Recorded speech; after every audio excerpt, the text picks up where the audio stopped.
if you can please, pretty please, send me one of your videos. He fell in love with a woman he'd never met, and it cost his entire family their lives.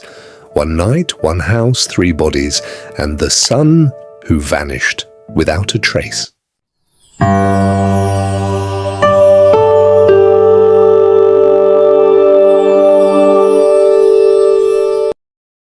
On a quiet street in Chuluota, Florida, a family of 4 lived what looked like an ordinary suburban life.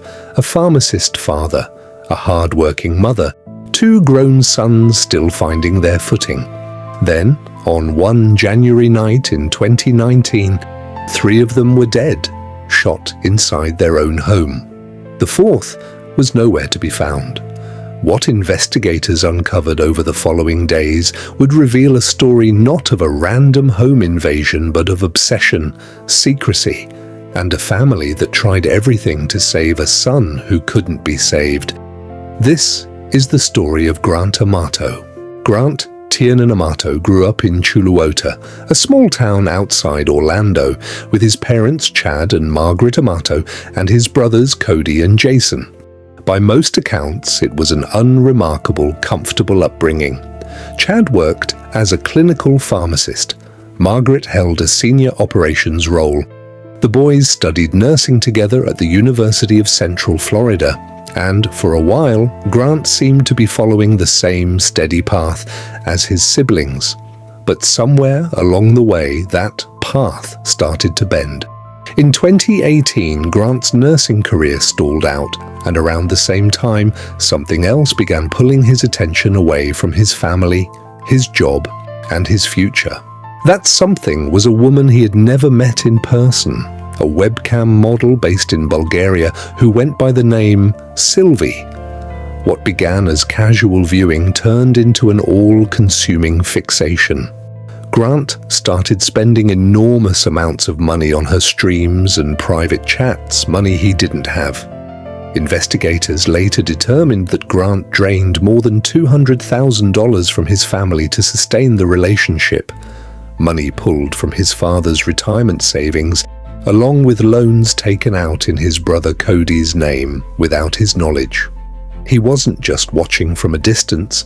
He believed, or wanted to believe, that this was a real relationship, one worth sacrificing everything for. His family noticed the change long before they understood the scale of it. Money was disappearing. Grant was withdrawn, secretive, glued to his laptop for hours. When the truth came out, it devastated them. Chad and Margaret didn't give up on their son quietly. According to testimony from Grant's brother Jason, tensions in the house grew so severe that Grant ran off to stay with an aunt in Apopka. The family took shifts around the clock just to make sure he didn't disappear entirely.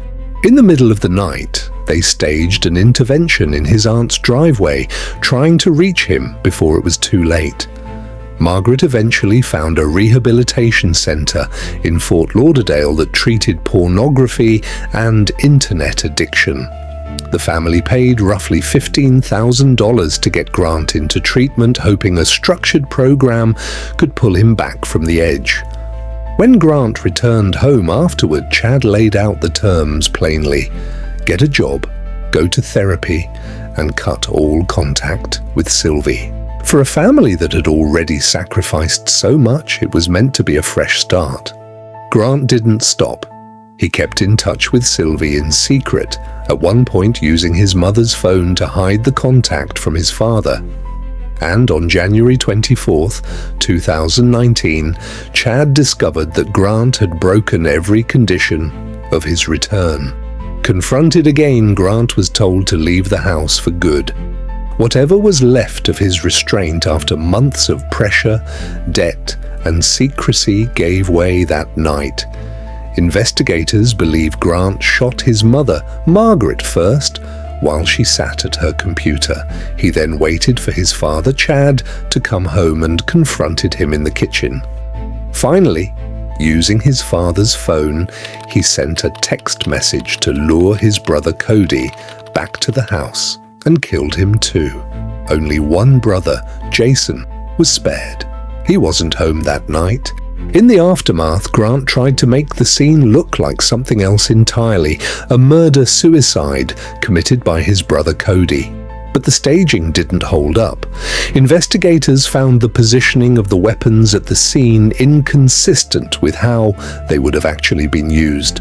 The ammunition didn't match what had been fired, and Grant himself was missing, which quickly shifted the investigation's focus toward him rather than away from him. Detectives began piecing together the digital and financial trail, the withdrawals, the loans in Cody's name, the months of documented conflict inside the house. When police eventually showed Grant photographs from the crime scene during questioning, his composure broke. He was arrested and charged with 3 counts of first-degree murder. Grant Amato's trial became a media fixture across Central Florida.